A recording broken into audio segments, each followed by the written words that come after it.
কোথায় সাইদ ভাই, কোথায় মুগ্ধ ভাই, কোথায় রায়হান ভাই, কোথায় আমিন ভাই, কোথায় সাইদ ভাই, কোথায় মুগ্ধ ভাই, কোথায় রায়হান ভাই, কোথায় আমিন ভাই।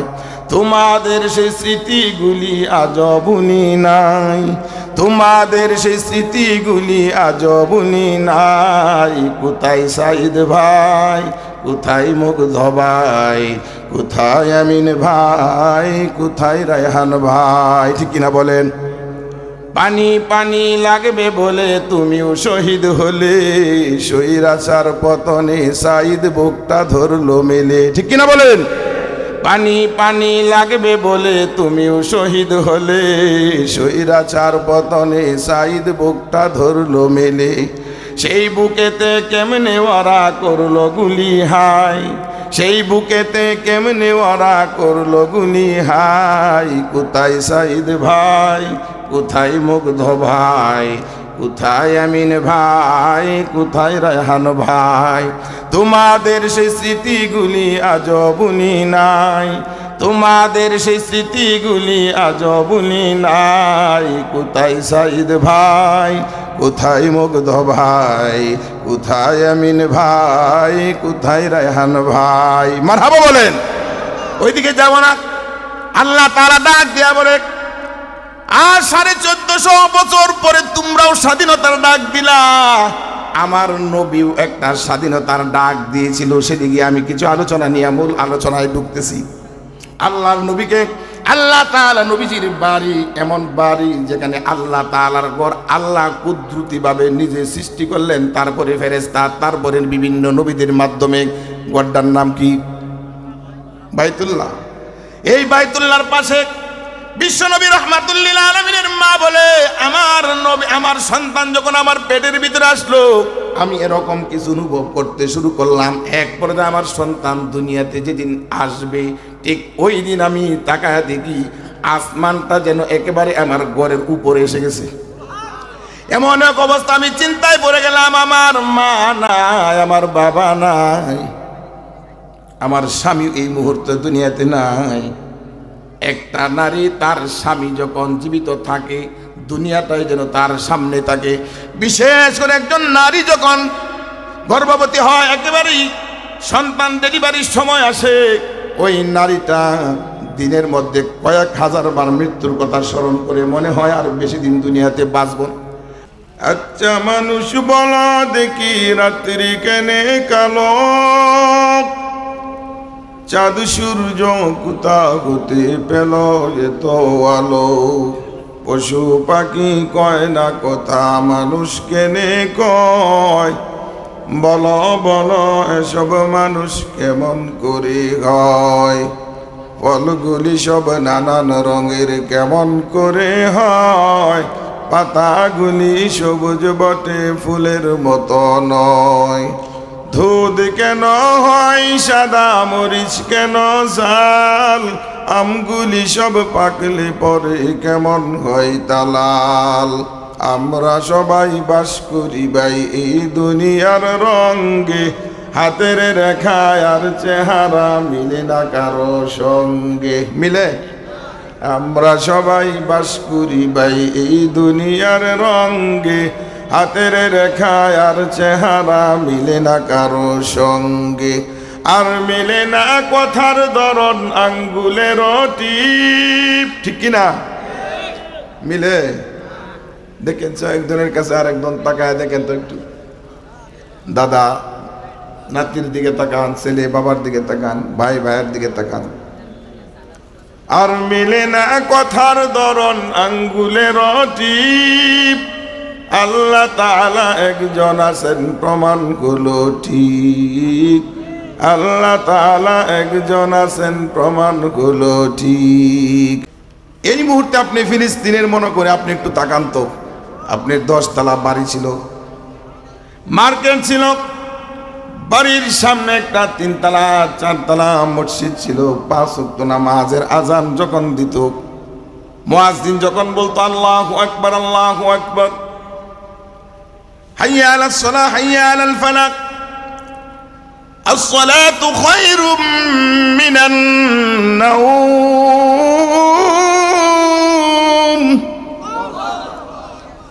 এই আজানের ধ্বনি যখন আপনার কানে আসতো, আপনার 10 তলা 20 তলা বাড়ি থেকে নেমে লিফটে নেমে সুন্দর করে আপনি মসজিদে জামাতের সাথে নামাজ পড়তে যাইতেন। ফিলিস্তিনের কথা বলতেছে আর কি, যে মনে করেন আমি এই মুহূর্তে ফিলিস্তিনি একজন। আজ থেকে কয়েক মাস অথবা কয়েক বছর আগে অথবা কয়েক দিন আগে এমনও মানুষ আছে কয়েক ঘন্টা আগে তার এমন একটা অবস্থা ছিল যে মানুষটা এয়ার কন্ডিশন বাড়ি, এয়ার কন্ডিশন গাড়ি, air condition room, air condition বিছানা, অফিস আদালত, বিবি বাচ্চা পরিবার পরিজন সব ছিল। 5 ওয়াক্ত নামাজ জামাতের সাথে আদায় করত, কিন্তু 1 ঘন্টা আগে বম্পিং করে সেই নরক পিশাচেরা জাহান্নামের লাকড়ি, মুসলমানদের চূড়ান্ত দুশ্মন, আল্লাহর দুশ্মন, নবীদের দুশ্মন, মানবতার দুশ্মন, সেই ইসরাইল অভিশপ্ত জাতি, যে জাতির ব্যাপারে আল্লাহ তাআলা কোরআনে কারিমের মধ্যে বলছেন লাতাজিদান্না আশাদ্দান নাস আদাওয়াতান লিল্লাযীনা আমানুল ইয়াহুদ ওয়াল্লাযীনা আশরাকু। মুসলমানদের এই চূড়ান্ত দুশ্মন হইল 2টা। একটা হইল মুশরিক, যারা হল ইহুদি এবং নাসারা অর্থাৎ বনি ইসরাইল। আরেকটা হইল আমাদের উত্তর পাশে ভারত, যারা মূর্তি পূজক, এরা হইল মুসলমানদের চূড়ান্ত দুশ্মন। যতক্ষণ না পর্যন্ত আপনি তাদের দলে তাদের ধর্মে প্রবেশ না করবেন ততক্ষণ পর্যন্ত তারা মন থেকে হাসবে না। মুখের হাসি হাসবে, কারিতাস, বেরু, আপনার ব্রাক, বিভিন্ন এনজিওর নামে আসবে, আপনাকে লোন দিবে, টাকা দিবে, পয়সা দিবে, 1000 নিয়ে যাবে, 5000 দিবে, 5000 নিবে, 10,000 চক্রবৃদ্ধি সুদ। আপনার বাড়িতে যাবে, আপনার বিবির সাথে বসে মিটিং করবে, আপনার বাড়ির মহিলাদেরকে পর্দা থেকে বাহির করবে। এক পর্যায়ে তারা এমন কিছু কথা বাক্য তারা শিখাইয়া দিবে, সমান অধিকার নামে আপনার বাড়ির পুত্রবধূ, যে পুত্রবধূ অথবা আপনার স্ত্রী, আপনার মা, আপনার শাশুড়ি, আপনার দাদি নানি পর্দা করতো, এমন এক বাণী শিখাইয়া দিছে। এখন আর সে ঘরে বসে থাকতে রাজি না, এখন সে সমান অধিকার নামে রাস্তায় নেমে পড়েছে। ঠিক কিনা বলেন? আল্লাহ তাআলা বলেন ওরা দেখবা মাঝে মাঝে হাসে, কিন্তু এটা মনের হাসি না। মন থেকে ততক্ষণ পর্যন্ত তারা হাসবে না যতক্ষণ পর্যন্ত না তোমরা তাদের ধর্ম গ্রহণ না করবা। এই জন্য তারা বিভিন্ন নামে তারা তোমাদেরকে লঙ্গি দিবে, শাড়ি দিবে, সাবান দিবে, তেল দিবে, স্নো পাউডার, আলকাতরা, লিপস্টিক, সোনো, লিপলাইনার, আইলাইনার, কুমকুম যা আছে, কেতা কম্বল, গাড়ি বাড়ি সব দিবে, বিল ফ্যাক্টরিতে চাকরি দেয়া দিবে। মূলত তাদের টার্গেট হলো মুসলমান শূন্য করে পৃথিবীর থেকে মুসলমানদেরকে নিশ্চিহ্ন করে দিবে। আমাদের প্রথম কেবলা বাইতুল মুকাদ্দাস, যে বাইতুল মুকাদ্দাস মুসলমানদের হলো অহংকার। মুসলমানদের কি? মুসলমানদের অহংকার। আজকে সেই বাইতুল মুকাদ্দাস যেখানে আল্লাহ শত সহস্র নবী, রাসূল, পীর, পয়গম্বর পাঠাইছেন, বিশেষ করে আমি যে আয়াত তেলাওয়াত করেছি সূরা বনী ইসরাইলের নাম্বার 1 আয়াত এবং সূরা কাউসার করেছি, একটা উদ্দেশ্য আছে না নাই? উলামায়ে কেরাম যারা বুঝেছেন আপনারা একটু পরে বুঝবেন। যে বাইতুল মুকাদ্দাসের দিকে ফিরে আমাদের নামাজ পড়তে হইতো, যে বাইতুল মুকাদ্দাস হইল আমাদের প্রথম কিবলা, কিন্তু বিশ্বনবীর জন্ম হইল কানায় কাবা, যেখানে কানায় কাবা অবস্থান আল্লাহ তাআলার ঘর। যে আল্লাহ তাআলার ঘরের পাশের ঘরটাই ছিল আব্দুল্লাহ, অর্থাৎ আপনি আমার নবীর বাবার ঘর, মা আমিনার ঘর। সুবহানাল্লাহ বলেন। বিশ্বনবীর সেখানে জন্ম হয়। নবীজি সাল্লাল্লাহু আলাইহি ওয়াসাল্লাম যেহেতু আল্লাহর বন্ধু, এমন একজন বন্ধু ডাক দেয়া বলে, রে বন্ধু, আমি হইলাম আল্লাহ, আমি রাব্বুল আলামিন, আপনি হইলেন রাহমাতুল লিল আলামিন। আমি আল্লাহ, আপনি হইলেন হাবিবুল্লাহ, আপনি আমার বন্ধু। কেমন বন্ধু, কেমন বন্ধু? এই সাউন্ড ঠিক করো, টান দিলে সাউন্ড এলেবেল হয়ে যায়। তুমি কেমন বন্ধু ও আল্লাহ, আমি কেমন বন্ধু একটু বলেন। আল্লাহ তাআলা বলে, যখন আসমানও বানাই নাই, জমিনও নাই, আমার আরশটা পর্যন্ত নাই, শুধু আমি আল্লাহ আছি, তখনও আপনি নবী ছিলেন। আপনি এমন একজন নবী, আপনাকে না বানাইলে হয়তো কিছুই বানানো হইতো না। ওগো নবী, এমন কোন নবী নাই যে আপনার নামের ডমকা বাজায় নাই। সুবহানাল্লাহ। আমি আল্লাহ তো আপনার নাম, আপনার কুদরতি নামটা আমি আল্লাহ হাতের মধ্যে নিয়ে, আপনার নাম রহমতের নামটা হাতে নিয়ে, আমি কুদরতি হাতের মধ্যে নিয়ে আমি আল্লাহ জপছি মুহাম্মাদুর রাসূলুল্লাহ, মুহাম্মাদুর রাসূলুল্লাহ। জপতে জপতে জপতে জপতে 8 কোটি 8 লক্ষ বছর পর্যন্ত জপতে জপতে আমি আল্লাহর কুদরতি চোখ থেকে এক ফোঁটা পানি যখন আপনার নূরের নবীর, আপনার নবীর রূহের মধ্যে পড়ে গেল, তখন সঙ্গে সঙ্গে আওয়াজ এসে গেল, লা ইলাহা ইল্লাল্লাহ। আমি বলি মুহাম্মাদুর রাসূলুল্লাহ, হাতের থেকে আওয়াজ আসে লা ইলাহা ইল্লাল্লাহ। এইভাবে দুইজনের প্রেমের খেলা চলছে আরো 8 কোটি 8 লক্ষ বছর। তাহলে আপনি আমার কেমন বন্ধু? এর অনেক পরে আসমান বানানো হলো, জমিন বানানো হলো, আরশ, কুরসি, লৌহ কলম, 6টা জিনিস আমি সৃষ্টি করলাম। এই 6 জিনিস সৃষ্টি করার পর এর অনেক পরে আমি আদম বানাইছি। আদম রে বানানোর পরে যখন আদমকে বললাম, রে আদম, যাও জান্নাতের ভিতরে প্রবেশ করো। আমার আদম নবী প্রথম মানুষ, সর্বপ্রথম মানুষ, আদি মানুষ। এই মানুষটা যখন জান্নাতের ভিতরে প্রবেশ করবে, জান্নাতের মেইন ফটকে, মেইন গেটের মধ্যে লেখা লা ইলাহা ইল্লাল্লাহু মুহাম্মাদুর রাসূলুল্লাহ সাল্লাল্লাহু আলাইহি ওয়াসাল্লাম। হযরত আদম আলাইহিস সালাম থমকে দাঁড়া গেল। ওরে মালিক, ও আমার রব, ও আমার আল্লাহ, সর্বপ্রথম মানুষ আমি, সর্বপ্রথম জান্নাতের মধ্যে প্রবেশ করতেছি আমি। আমার আগে কোনো মানুষ তুমি সৃষ্টি করো নাই, কিন্তু আমি ডুবতে দেখি একজন মানুষের নাম, তোমার নামের সাথে লেখা। এই নামটা কার? সুবহানাল্লাহ। আল্লাহ তাআলা বলে, রে আদম, যেই নামটা তুমি দেখতেছো, ওই নামটার ওই মানুষটাকে যদি আমি না বানানোর ইচ্ছা থাকতো, তাহলে আমি তুমি আদমকেই বানাইতাম না। হযরত আদম আলাইহিস সালাম, অনেক কথা, আমি ওইদিকে যাব না। জান্নাতের ভিতরে ঢুকলেন। আল্লাহ তাআলা বললেন, রে আদম, সব জায়গায় যাইবা, শুধু একটা গাছের তলে যাইবা না, ওই গাছের ফলও খাইবা না। গাছটার নাম কি? গন্ধক। হযরত আদম আলাইহিস সালাম ঢুকছেন, ঘুরতেছেন, খান। গাছের কাছে যায়, গাছের মধ্যে লেখা মুহাম্মাদুর রাসূলুল্লাহ, গাছের পাতার মধ্যে লেখা মুহাম্মাদুর রাসূলুল্লাহ। ফল হাতে নেই, ফলের মধ্যে লেখা মুহাম্মাদুর রাসূলুল্লাহ। অর্থাৎ এমন কোনো গাছ নাই, এমন কোনো পাতা নাই, এমন কোনো শাখা প্রশাখা নাই, এমন কোনো ফল নাই, ফুল নাই, যে ফল এবং ফুলের মধ্যে আপনি আমার নবীর নাম নাই। এমন একজন নবী, মানবতার মুক্তির দূত, সাইয়্যিদুল আম্বিয়া, ইমামুল মুরসালিন, রাহমাতুল লিল আলামিন, মক্কার বাতি, মদিনার জ্যোতি, দু জাহানের সরদার, বিপদের কান্ডারি নবী মুহাম্মাদুর রাসূলুল্লাহ সাল্লাল্লাহু আলাইহি ওয়াসাল্লামকে আল্লাহ পাঠাইলেন মক্কার একেবারে কলিজা, মক্কা শরীফের ঘরের পাশের ঘর।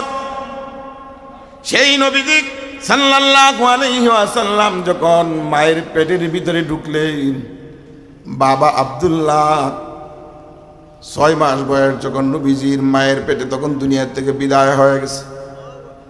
মা আমেনা গোসলখানার মধ্যে ঢুকে, মা আমেনার শাশুড়ি নবীজির দাদি, তিনি গোসলখানার মধ্যে ঢুকলেন।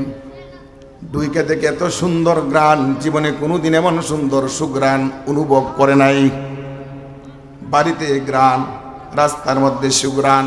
আব্দুল মুত্তালিব বলে লজ্জায় পড়ে গেলাম। মানুষ বলা বলি করে, বিভিন্ন কথা বলে। আমার আমেনা, আমার আব্দুল্লাহর স্ত্রী আমেনা যেদিকেই যায় সুগ্রান আর সুগ্রান। ব্যাপারটাকে আমি বুঝলাম না। লজ্জায় কিছু বলে না, কিন্তু না বলেও আর পারতেছে না। গিয়া বিবির সাথে পরামর্শ করে, আমার বিবি, একটা কথা তোমারে জিগাইতাম, তুমি বলবানি কি? কর বাজারে গেলে আমেনার গল্প, রাস্তায় গেলে আমেনার গল্প, দোকানে বসলে আমেনার গল্প।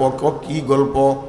স্বামী মারা গেছে, মারলে কি হবে, কিন্তু এত প্রসাধনী, এত সুগ্রান ব্যবহার করে, যে সুগ্রান আমরা ধনী ধনী আরবের মানুষ কোনোদিন ব্যবহার করব তো দূরের কথা, কল্পনাও করি নাই। কল্পনা করব তো দূরের কথা, এমন সুন্দর সুগ্রানের জিনিস পৃথিবীতে আছে আমরা জানি না। আমি লজ্জায় পড়ে গেলাম, কি ব্যাপার, এমন ঘটনা কেন? এবার আব্দুল মুত্তালিবের বিবি বলে, গো স্বামী, আমিও তো বলতে চাই, লজ্জায় আপনার কাছে বলি না, লজ্জায় আপনার কাছে বলি না। আমেনা যখন গোসল করে বাহির হয়, আমি যখন গোসল করার ভিতরে ঢুকি, এমন সুঘ্রাণ, এমন সুঘ্রাণ জীবনে কোনোদিন অনুভব করতেই পারি নাই।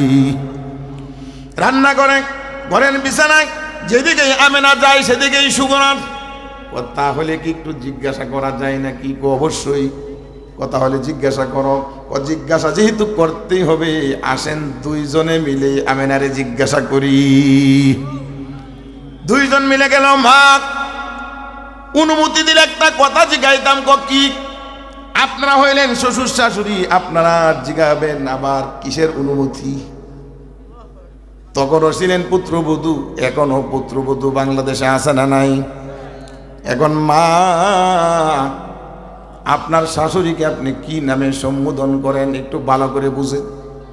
আপনি বুইরা বেড়া, বুইরা বেটি বলেন, কুটনি বুড়ি বলেন, যার উসিলাই সিন্নি খাইলেন, মোল্লা চিনলেন না। যে বুইরা বেটি বলে আপনি গালি দেন, এই বুইরা বেটি যদি শীতের রজনীর ভিতরে তার সন্তানকে গর্ভে ধারণ না করত, প্রসব না করত, আদর দিয়া, মমতা, ভালোবাসা দিয়া শীতের দিন দুধ পান না করাইতো, আরামের ঘুম সবাই ঘুমান, মা জনম দুঃখীর ঘুম নাই। ওই মা যদি সন্তানকে লালন পালন না করত, এরকম সুঠাম দেহের অধিকারী সুশিক্ষিত একজন ভদ্র স্বামী যে আপনি পাইছেন, এই বুইরা বেড়াই বুইরা বেডি জন্ম দিছে, ঠিক কিনা বলে? এই জন্য বলতে, যার উসিলাই সিন্নি খাইলেন, মোল্লা চিনলেন না। ওই বইরা বেটা, ওই বইরা বেডি, ওই শাশুড়ি, ওই শ্বশুরের উসিলাই তো আপনি এত সুন্দর জামাই পাইলেন, যে জামাই আপনার সুকেশ দেয়, আলমারি দেয়, ড্রেসিং টেবিল দেয়, এলইডি টিভি দেয়, দামি মোবাইল, আইফোন, কি ফোন, লিপলাইনার, আইলাইনার, কুমকুম, লিপস্টিক, আলকাতরা, সুনু পাউডার, কোনো কিছুর অভাব নাই। কে দেয়? এই বুড়া বেটা, এই বুড়া বেডির কলিজার টুকরা, হৃদয়ের দহন। জন্ম দিছে বেলায় কারবালার প্রান্তরের মতো, বদর উহুদের শাপলা চত্বরের মতো শরীরটা রক্তাক্ত হয়ে গেছে। মনে করছিল আর কোনোদিন সন্তান নিব না। এক একটা লাথি, এক একটা গুথা যেন মার কলিজাটা ছিদ্র হয়ে যায়।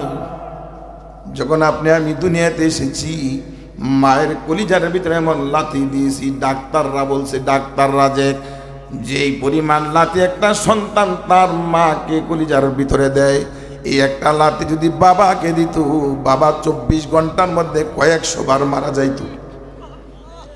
মার কলিজার মধ্যে যেদিন 10 মাস 10 দিন পুরা হয়ে যায়, সন্তান যখন লাথি মেরে দুনিয়াতে আসে, ডাক্তার বলে এত গলার কাছে মায়ের কলিজাটা চলে আসে, আর একটু উপরে উঠলেই মা দম বন্ধ হয়ে দুনিয়া থেকে বিদায় হয়ে যেত। এত কষ্ট। এরপরেও মা জনম দুঃখিনী, সন্তানের অমঙ্গল চায় না, সন্তানকে দেখে একটু কষ্ট নেয় না, বরং আল্লাহ বলে, বান্দি দেখ, তাকায় দেখ। আল্লাহ তাআলা এমন ফিলিংস তৈরি করে দেয় মায়ের ভিতরে। মা সন্তানের মুখের দিকে তাকাইতে দেরি, 10 মাস পেটে রাখার কষ্ট, প্রসব বেদনার কষ্ট, প্রস্রাব পায়খানার কষ্ট, যা কষ্ট আছে আল্লাহ তাআলা বলে মুহূর্তের ভিতরে আমি মার কলিজার থেকে মুছায়া দিয়া এমন এক মহাব্বত পয়দা করে দেই, মা টান দিয়া কুলের মধ্যে নিয়া দুধের বুটাটা মুখের মধ্যে দিয়া আল্লাহর কাছে বলে, আল্লাহ যত কষ্ট হয়েছে আমার হোক, আমার সোনার মানিকের যেন কোনো কষ্ট না হয়। এটা আমার রত্ন। চুমা খায় মা জনম দুঃখিনী ডাক দিয়া বলে, মালিক এই বাড়িতে আইসা তেমন সুখ শান্তির আশা করি নাই, কিন্তু একটা স্বপ্ন বুনেছি, আমার একটা সন্তান হবে, হাফেজ বানাবো, মাওলানা বানাবো, মুফতি বানাবো, ডাক্তার FRCS MBBS বানাবো। স্বপ্ন বুনেছি মালিক, আজকে সেই সন্তান doctor, engineer, FRCS BCS cadre, police, army, হাফেজ, মাওলানা, মুফতি। বিবাহ করে লাল টুকটুকি বেনারসি শাড়ি পরায়া ঘরের মধ্যে আনলো, পুত্রবধূর জন্য ভালো বাড়িটা দিয়ে দিল, ভালো ঘরটা দিয়ে দিল, ভালো খাট দিয়ে দিল, ভালো বিছানা দিয়ে দিল, ভালো লেপ তুষক দিয়ে দিল, ঠিক কিনা বলেন? সব কিছু ভালো, গোসলখানা ভালো। মা জনম দুঃখিনী কোনোদিন এমন দামি গোসলখানায় গোসল করবে তো দূরের কথা, কল্পনাও করে নাই। কিন্তু সন্তান শিক্ষিত যখন হয়েছে, এমন সুন্দর টয়লেট করেছে, মা বলে টয়লেট আবার এত সুন্দর করণ লাগে নাকি? অনেক বাড়িতে আমি যাই, গিয়া কল্পনা করি, বাড়ির থেকে, ঘরের থেকে, বিছানার থেকে টয়লেট পরিষ্কার, ঘরের মধ্যে টাইলস নাই, যেই ঘরে থাকে, যেই ঘরে খাই, দামি দামি মেহমান আসে, এখানে টাইলস নাই, দামি টাইলস দিয়া টয়লেট সুন্দর করা, ঠিক কিনা বলেন?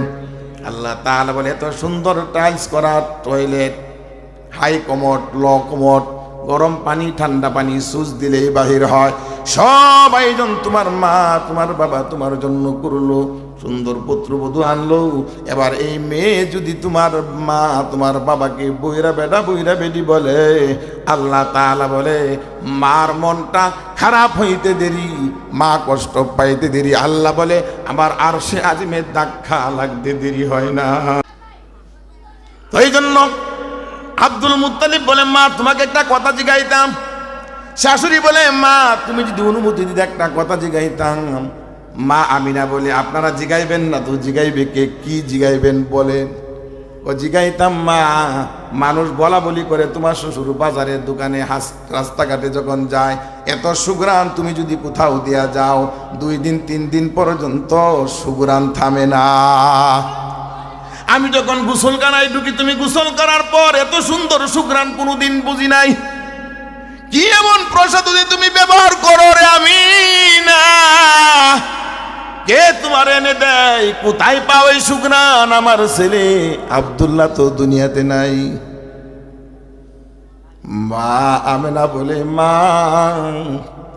ও শ্বশুর আব্বা, এটা আমার কৃতিত্ব না, এটা আমি আমেনার কোনো গুণ না।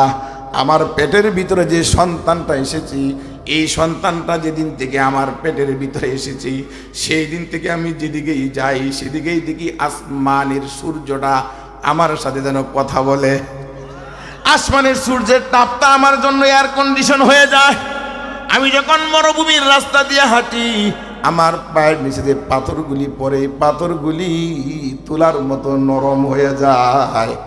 আমি যখন পানি আনতে যাই, কোনো দিন আমার কুয়া মধ্যে রশি দিয়া বালতি বেঁধে পানি উঠাইতে হয় না। আমি কুয়ার মধ্যেও কি দিতে দেরি, কুয়ার পানি উপসায়া উপরে উঠতে দেরি করে না। আমি যখন পানি আনতে যাই, আশেপাশের মেয়েগুলি দৌড়ে আসে, আমি না যাও না, যাও না, তুমি যদি চলে যাও পানিটার নিচে চলে যাবে, তুমি একটু দাঁড়াও, আমি না, যতক্ষণ তুমি থাকবা ততক্ষণ কুয়ার পানিটা উপরে থাকবে। মা এরকম ভাবে আমি দেখি মেঘমালা এসে আমাকে ছায়া দেখ, চন্দ্রটা আমার সাথে ধরে হেলো দিলে খেলাধুলা করে। আমি যখন ঘরের ভিতরে ঢুকি, ঘরটা নূরে নূরান্বিত হয়ে যায়। কি বুঝতে পারো তুমি? আমি কিছুই বুঝি না, শুধু কানের মধ্যে একটা আওয়াজ আছে, সে মুহাম্মাদের মা। হে মুহাম্মাদের মা। কে সে মুহাম্মদ? হযরত আব্দুল্লাহ তাওরাত, জবুর, ইনজিল খুঁজে, দার্শনিক এনে, কবি এনে, শিল্পী এনে, গণক এনে, বিভিন্ন শিক্ষিত শিক্ষিত লোকদেরকে নিয়ে দার্শনিকদেরকে আয়না বিভিন্ন কিতাব গাটাই দেখে মিলাও দেখি আখেরি নবী কখন দুনিয়াতে আসবে, কোন বংশে আসবে, কোন গোত্রে আসবে, কোন জায়গায় আসবে, বাবার নাম কি হবে, মায়ের নাম কি হবে, দাদার নাম কি হবে, বংশের নাম কি হবে। তখন খুঁজতে খুঁজতে আয়াত মিলে যায়। কিতাবের পৃষ্ঠায় লেখা মুহাম্মদ। কে সে মুহাম্মদ? মুসা আলাইহিস সালাতু ওয়াস সালামের যুগে তার এক ভক্ত বলে, আমি যখনই কিতাব গাঁটি দেখে গেলি মুহাম্মদ লেখা, আমি কিতাব থেকে মুহাম্মদ কাটা শুরু করলাম, একটা নাম কাটি দেখি 10টা হয়ে যায়। সুবহানাল্লাহ।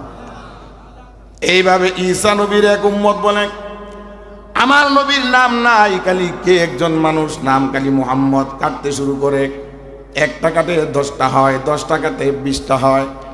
এই ব্যক্তি অবাক হইয়া ঈসা নবী আলাইহিস সালাতু ওয়াস সালামের কাছে গিয়া বলতেছে এই ঘটনা।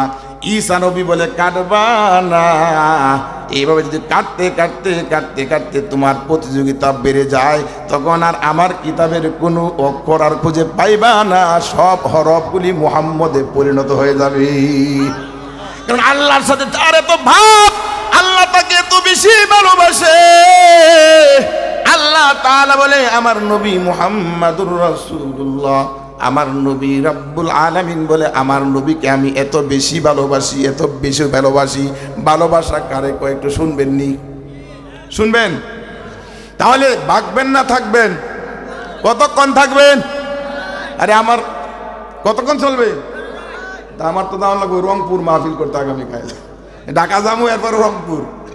আমার ভাইরা আসেন, আপনাদের যে মুফতি সাহেব মোহাব্বতের ভাই, যদিও আমি ঢাকা নাম হয়েছে, আমার বাড়ি তাদের বাড়ির পাশেই, আলহামদুলিল্লাহ বলেন। এখানে এসে শুনলাম অনেক আপনাদের এই এলাকার, বিশেষ করে দ্বিতীয় আরিফ বিন হাবিব, বাংলার দ্বিতীয় আরিফ বিন হাবিব, আমি আইসে আলোচনা শুনতেছিলাম হজরতের, এত সুন্দর আলোচনা করছেন মুফতি সোয়েব আহমদ নুমানি সাহেব, তিনি আপনাদেরই পার্শ্ববর্তী সানসিরি এলাকার, ঠিক কিনা? তেরা আপনি আমার গর্ব। আমার আগে যে যিনি আলোচনা করতেন তিনিও আপনাদেরই এলাকার। এই যে ছাত্রগুলি আজকে এখানে প্রদর্শনী দেখাইলেন, এই ছাত্রগুলি অধিকাংশ আপনাদের এলাকার। বলেন তো দেখি, এই ছাত্রগুলি হাফেজ মাওলানা মুফতি হইলে আপনাদের জন্য ভালো না খারাপ? আগেকার মানুষ সন্তান হইলে পরে 13 বাড়ি 14 বাড়ি, মানে একটা প্রচলন ছিল যে হুজুর ছাড়া আজান দেওয়া যাবে না সন্তান হইলে। কিন্তু আজান কি হুজুরই দিতে হবে? আরে মাও দিতে পারবে, বাবাও দিতে পারবে, দাদাও দিতে পারবে, দাদিও, যেই থাকবে সেই আজান দেবে। ডান কানে আজান, বাম কানে একামত, ছেলে হোক মেয়ে হোক। আগে রাত 12টার সময় আজান দেয় একদিন, এটা আমি ছোটবেলায় আমি শুনছি আমার নিজের কানে আজান দিতেছে। আমি আম্মা এত রাত্রে আজান দিয়ে গিয়া ছেলে হয়েছে, কি হয়েছে? তার মানে ছেলে হইলে আজান, মেয়ে হইলে কি আজান নাই?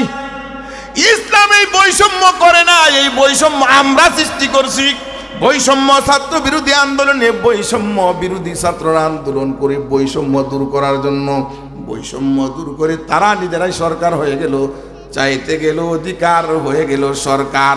এমন সরকার বারবারই তো দরকার। কিন্তু আমরা বলি সরকার হয়েছেন বটে, হন, নির্বাচন যখন দেওয়ার দিবেন দেন, কিন্তু ক্ষমতার মসনদে বসে ক্ষমতার লোভে সব কিছু আবার ভুলে যায় না।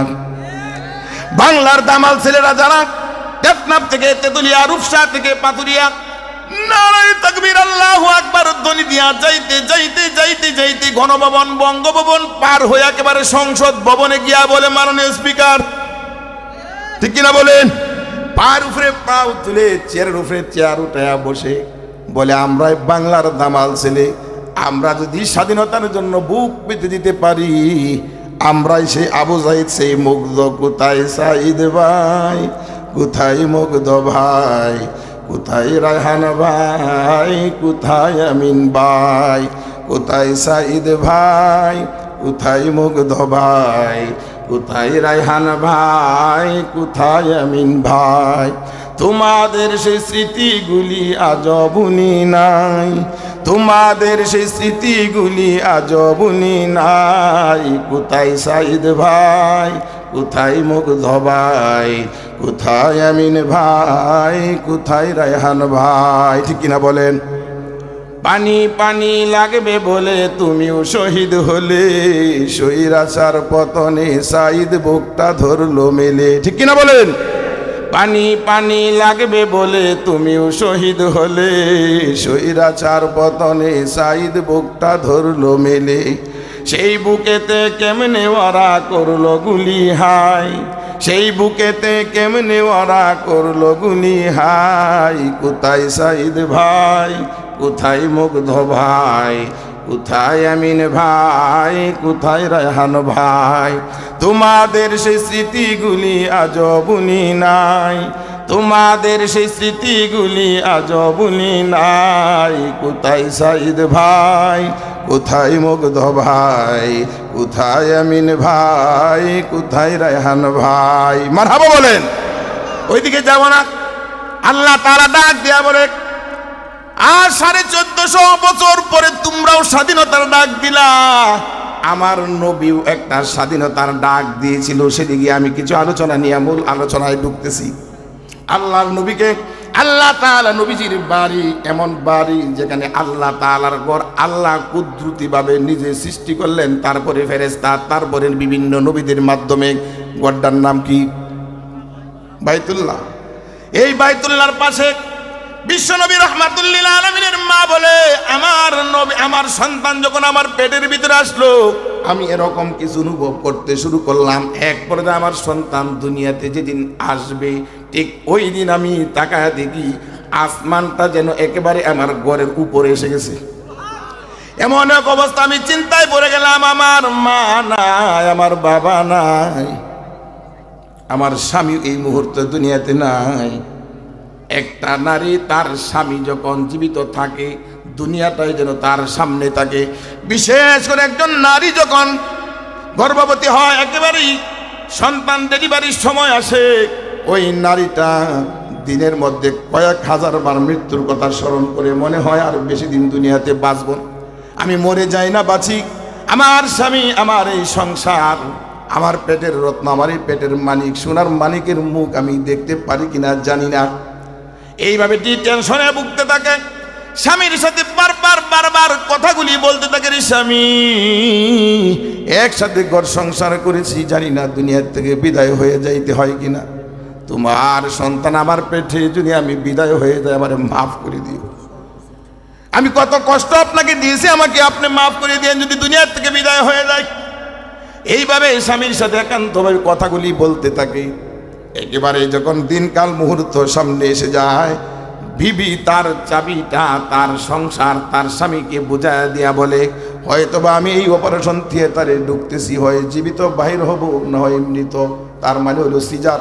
অধিকাংশ যারা ধনী মানুষ তারা তো নর্মাল ডেলিভারির চিন্তাই করে না, ঠিক কিনা? আগের থেকে টাকা জমায়েত হয়, এখন টাকা হাওলাত চাইছে, একটু টাকা টুকা দেওয়া যাবো, কিছু সমস্যা ছিল, টাকা তো আছে ঘরের মধ্যে, কিন্তু কেমনে দিই, কোন দিন জানি ডেলিভারি হয়, কি হয়। এক রিক্সা বলে বলে ডেলিভারিটা মারাত্মক রোগ। কেমন? এই রোগে আমার বাপও মরছে।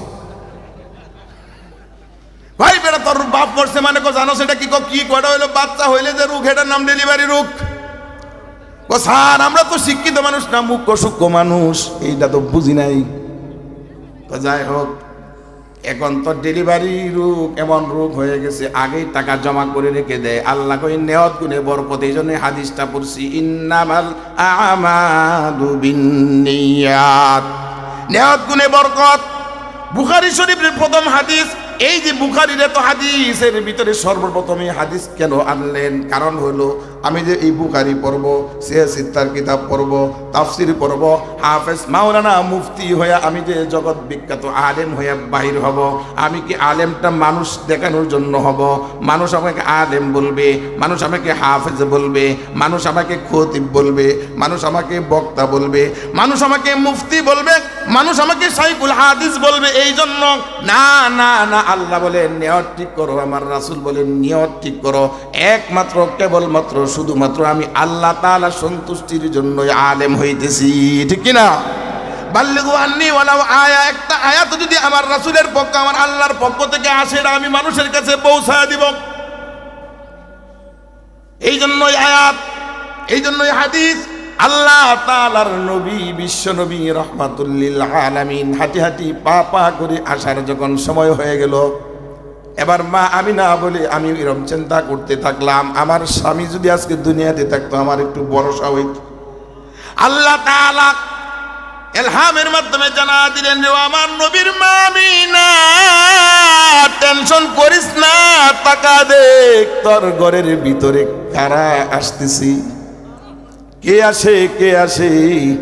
আল্লাহ তাআলা বলে তোমার ঘরের মধ্যে এমন 3 জন রমণী আসতেছে, যে রমণী হলো জান্নাতি রমণী।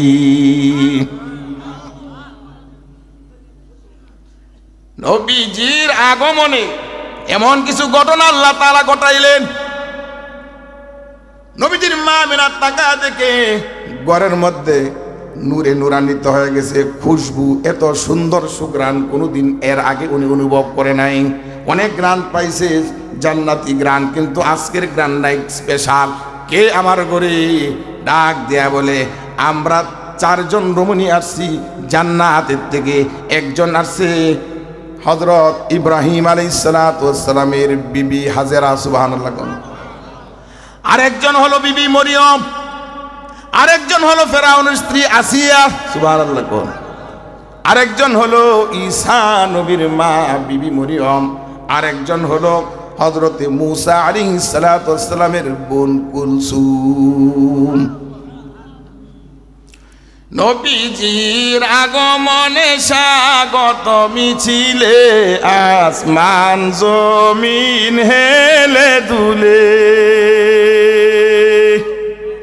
নবীজির আগমনে স্বাগত মিছিলে আসমান জমিন হেলে দুলে।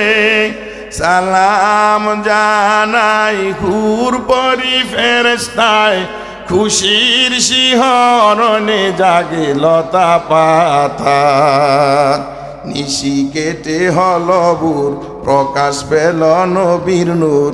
নিশি কেটে হল ভোর, প্রকাশ পেল নবীর নূর। নবীর নূরের রৌশনীতে কাটে দুঃখ বিষাদ।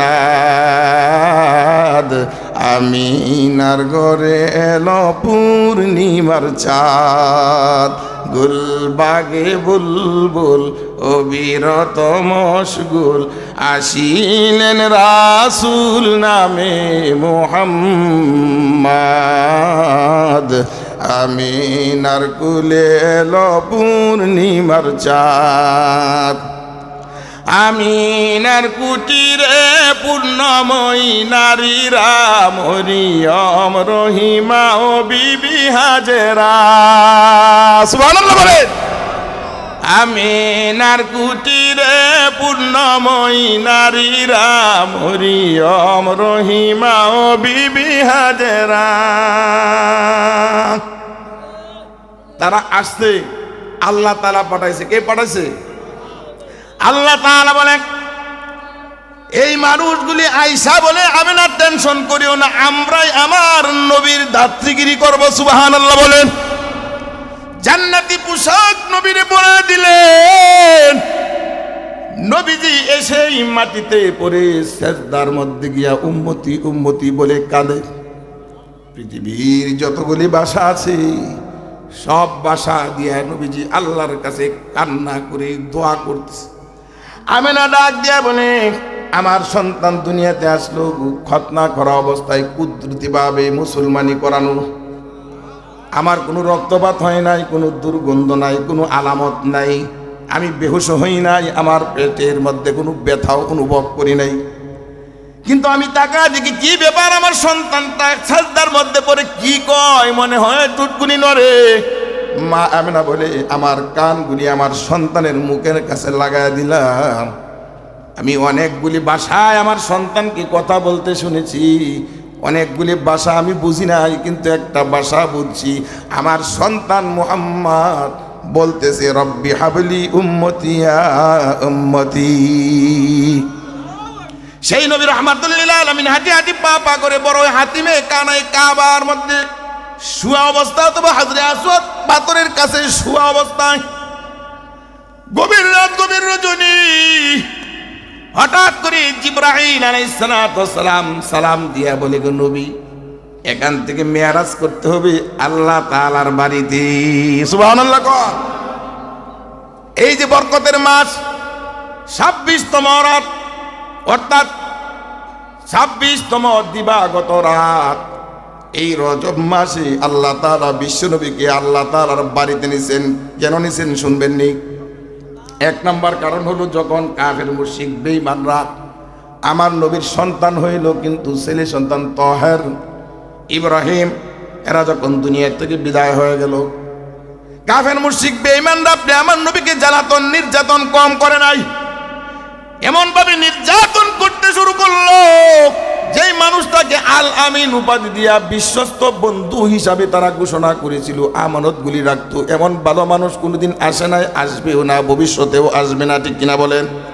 সেই কাফের মুশরিক বেঈমানরা তাদের সন্তানরাই বলে, রে বাবা, দুনিয়াতে কত মানুষ দেখছি, আব্দুল্লাহর সন্তান মুহাম্মদের মতো চরিত্রবান মানুষ কোনোদিন দেখি নাই। এই স্বীকৃতি তখন দেয়া দিল আল্লাহ তাআলা। আপনি আমার নবীকে 45 বছর বয়সে নবুয়তি ঘোষণা করে দিলেন। যেহেতু সবার সাথে সম্পর্ক ভালো, সবাই আপনাকে চরিত্র ভালো বলতেছে, আল আমিন উপাধি দিছে, এখন আপনার চরিত্র ভালো, সবাই আপনার ব্যাপারে ভালো ধারণা। ও নবী, এবার আপনাকে আমি নবুয়তি, প্রাতিষ্ঠানিক দুনিয়াতে নবুয়তি ঘোষণা করলাম। 13 বছর পরে বিশ্ব নবী যখন মেরাজে যাবেন, কেন মেরাজ? আল্লাহ তাআলা বলে, গো নবী, আপনাকে আমি মেরাজ করাবো, কারণ জানেননি, আপনার মুখ বেজার দেখলে আমি নবী সইতে পারি না, আপনাকে কেউ গালি দিলে আমি সইতে পারি না, আমাকে গালি দিলে আমি সই, আমাকে মানুষ কত কথা বলে, মূর্তি পূজা করে, আমার সাথে শরীক করে, তারপরেও আমি খাওয়াই, চন্দ্র সূর্যের আলো থেকে বাহির করে দেই নাই, আমি ডাবের মধ্যে পানি দিয়া তৃষ্ণা মিটাই, আখের মধ্যে রস দিয়া রাখছি, গাভীর মধ্যে দুধ দিয়া রাখছি, মুরগির ভিতরে ডিম দিয়া রাখছি, ফলের মধ্যে আমি কত স্বাদ দিয়া রাখছি। আমার নাফরমান বান্দা আমাকে ডাকে না, বিদ্রোহ করে, মূর্তি পূজা করে, চন্দ্রের পূজা করে, গাছের পূজা করে, মাছের পূজা করে, সরস্বতীর পূজা করে, কালিদাসের পূজা করে, দুর্গার পূজা করে। এত কিছু করার পরে আমি আল্লাহ তাদেরকে খাওয়াই, চন্দ্র সূর্যের আলো, রাতের ঘুম সব দেই, কিন্তু আপনি নবীকে গালি দিলে আমি সইতে পারি না। গো নবী, আপনাকে গালি দিছে আবতার বলি, লেজ কাটা নির্বংশ বলি, আপনার ছেলে সন্তান না, আপনি নির্বংশ। নাউজুবিল্লাহ বলে, আপনাকে লেজ কাটা বলে গালি দিতেছে। এই জন্য আমি আল্লাহ দেখলাম আপনার মন বড় বেজার, আমি জিব্রাইল বলছি, যা রে যা, একটা সূরা লইয়া যা আমার নবীর কাছে, ইন্না আতাইনাকাল কাউসার ফাসাল্লি লিরাব্বিকা ওয়ানহার ইন্না শানিআকা হুয়াল আবতার। আল্লাহ তাআলা বলে, নিশ্চয় আপনাকে আমি কাউসার দান করেছি, আপনি সালাত কুরবানি করতে থাকেন। ওগো নবী, আপনি নির্বংশ না, যারা আপনাকে নির্বংশ বলে গালি দেয় তারা নির্বংশ। উতবা, সাহেবা, আবু জাহেল, আবু লাহাব, ফেরাউন, নমরুদ, হামান, কারুন, সাদ্দাত, এই নামগুলি কেউ রাখে না? রাখে? এই যে আপনার ফেরাউন, নমরুদ, হামানের বংশধর আছে, কিন্তু এদের মধ্যে নমরুদ, হামান, কারুন, সাদ্দাত, আবু জাহেল নাম খুঁজে পাবেন? আবু লাহাব নাম পৃথিবীতে কেউ রাখে? আল্লাহ কয় না, না, না রাখবে না, অভিশপ্ত নাম। তাব্বাত ইয়াদা আবি লাহাবি ওয়া তাব্বা মা আগনা আনহু মালহু ওয়া মা কাসাব। ওর মাল ধ্বংস, হাত ধ্বংস, পাও ধ্বংস, বিবি ধ্বংস, আবু জাহিল্লা 14 গোষ্ঠী, আবু লাহাবের সব ধ্বংস। কোন সুবহানাল্লাহ। ওগো নবী, আপনার মন খারাপ, আপনি আসেন, আমার বাড়িতে আসেন, জান্নাত জাহান্নাম দেখে যান, কোন কারণে কোন শাস্তি এবং কি কারণে কি জন্য মুক্তি, এবং আপনার উম্মতকে আপনি কিয়ামত পর্যন্ত আপনার নাম থাকবে, নাম লেখার আগে আপনার নামটা মুহাম্মদ লিখে তারপরে তার নাম লিখবে, কিয়ামত পর্যন্ত আপনার রুহানি নামগুলি থাকবে, আপনার রুহানি সন্তানগুলি আপনার নামটা তার পাশে বসায় দিবে। নামাজ পড়ে না বটে, মসজিদ মাদ্রাসায় যায় না, দাড়ি নাই, টুপি নাই, হিজাব নাই, বোরকা নাই, এমনও মহিলা আছে থাকবে, কিন্তু আপনাকে যদি গালি দিতে শুনে এক মুহূর্তের জন্য বাড়ি থেকে দৌড় দিয়া জীবনটা দেওয়ার জন্য তারা দেরি করবে না। সুবহানাল্লাহ। ওরা মসজিদ মাদ্রাসাতে সম্পর্ক রাখবে, আপনাকে মহাব্বত করবে। এই মানুষগুলিকে আপনি হাসরের ময়দানে নিজের হাতে হাউজে কাউসার পান করাবেন। নবীজি খুশি হয়ে গেছে, তাহলে নবীজির খুশি কারা কারা চান? হাত তুলেন। মাশাআল্লাহ, হাত নামান। এই নবীজির হাদিস, নবী আল্লাহ তাআলার কোরআন, যে কোরআন আল্লাহ নবীজির উপরে নাজিল করছে এবং নবীজি যে হাদিসগুলি বর্ণনা করে গেছেন, সেই হাদিসগুলি এই মাদ্রাসাতে পড়ানো হয়। এই মাদ্রাসাগুলি টিকে থাকার দরকার আছে না নাই? টিকে থাকার দরকার আছে না নাই? তাহলে এই মাদ্রাসার ঘর দরকার। এখন বলবেন হুজুর কোন দিকে যাইতেছেন, বুঝতেছি, এতক্ষণ ওয়াজ করছিলেন, আর কতক্ষণ করলে প্রয়োজনে সারা রাত করলেও ভালো। আমরা ওয়াজ শুনতে রাজি, মাগার টাকা দিতে রাজি না। আপনারা টাকা যদি নাও দেন, শেষ পর্যন্ত থাকবেন, উঠে যাবেন না, ঠিক আছে না ইনশাল্লাহ? আর যারা টাকা দিবে তো দিবেই, যদি আপনি না দেন, বসেও থাকেন, যে টাকা দিল, দান করলো, আপনার ধান হোক, চাল হোক, খাসি হোক, মুরগি হোক, ইট হোক, বালি হোক, সিমেন্ট হোক, নগদ টাকা হোক, আপনি দিতে পারেন নাই, যে বসে রয়েছেন, যে ব্যক্তি দিল, আপনি বসে গেছেন, এই জন্য বসে রয়েছেন যে আমি গেলে গা মন ভেঙে যাবে, যাব না। আপনিও দান করার সব পাবেন। সুবহানাল্লাহ বলেন না? তাহলে মোটামুটি এই যে মুফতি সাহেব এখানে আছে, মাদ্রাসার সবচেয়ে গুরুত্বপূর্ণ কি জিনিসটা দরকার বেশি? আমাদের ছাদের কাজ হবে, রডের প্রয়োজন। আরে ভাই